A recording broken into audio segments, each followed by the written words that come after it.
Today I will be heading down the lake trail at the Highland Research Forest.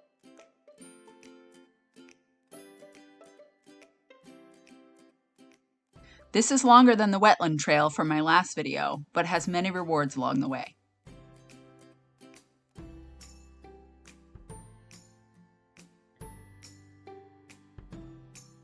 It is a beautiful day and the trees are providing some lovely dappled light. The birds aren't singing quite as loudly at this point in the season, but they are still there. Binoculars are essential when working on identification. Hopefully I don't forget my net too many times today. I'm gonna need it when I get to the lake.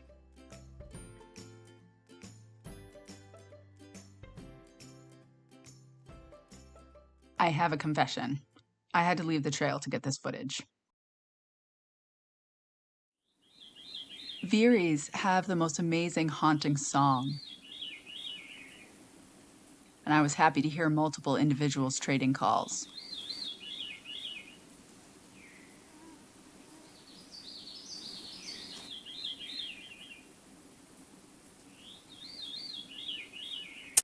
While trying to get more sound footage of the veery, I heard this call.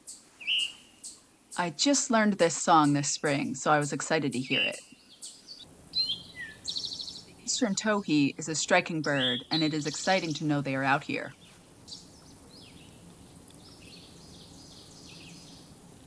Males and females will both call, often as an alarm, like if a big galumphing human is in their forest.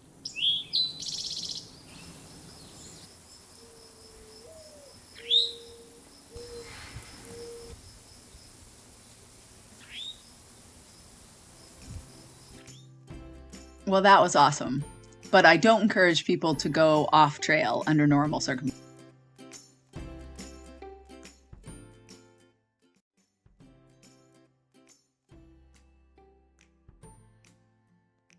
This little stretch of trail is lined with one of my favorite plants, sweet fern.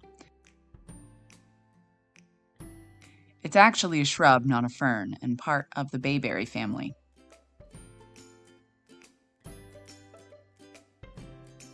It also smells wonderful, and I like to use it as a perfume when I'm feeling fancy.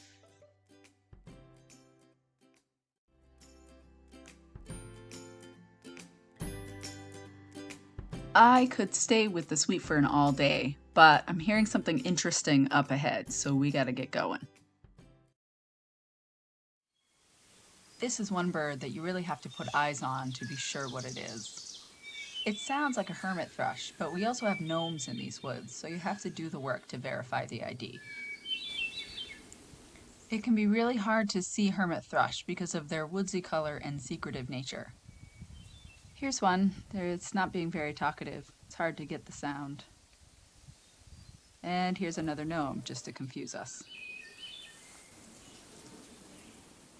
It's always wonderful to hear the hermit thrush in the woods and to catch a little glimpse.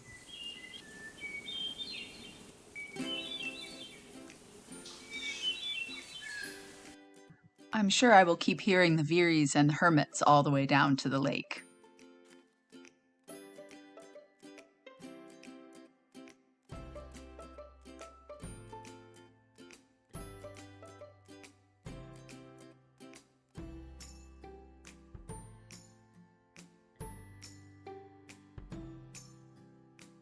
I'm starting to smell the water.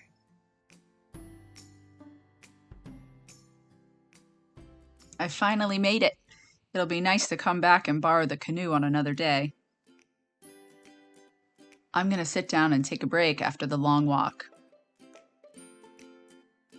Down by the water, things are getting interesting. This is the exoskeleton of a dragon hunter, a large dragonfly that preys upon larger insects, including other species of dragonfly. I read that they travel up to a meter up a tree before emerging from their exoskeleton, but this one had crawled several feet up the bank and was found far above my head in this hemlock tree. An amazing feat for such a small animal.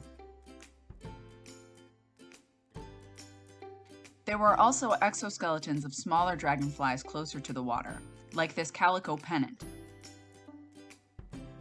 This shot allows us to really see the cool wing pattern of this pennant. It is remarkable how much adult dragonfly can fit into the much smaller nymph exoskeleton.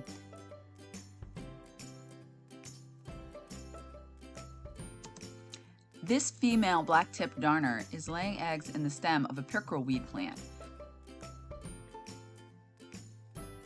She uses a lance-like ovipositor to cut into the vegetation and then deposits her eggs. You can see where she has created these cuts along the stem. Here are 3 darner species side by side for comparison. It is nearly impossible to tell which species it is without a good photo or catching it. I'm including this flying mottled darner photo as it is one of the more difficult shots I have ever taken. This is a great rock for sitting and watching, and I spy a very special bird on the lake. One treat we cannot see at Holt Pond or the wetland trail here at the Highland Research Forest is the common loon. Loons require long stretches of open water in order to take off, and a small pond won't do.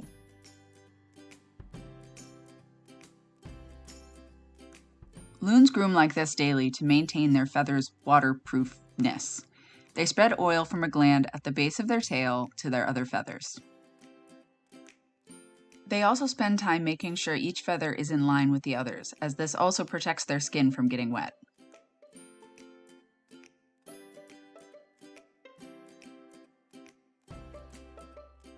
I know that they will often shake it all out once they have groomed, so I was psyched to get this sequence.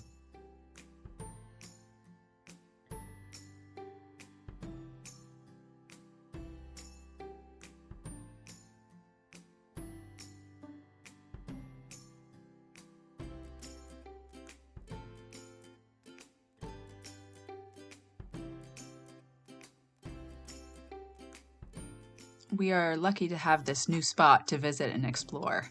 Definitely worth the walk. Now for a spot of lunch before heading back. I won't make you watch me run back up the trail, but thank you for coming down to the lake with me today. I hope you make it out to the Highland Research Forest soon.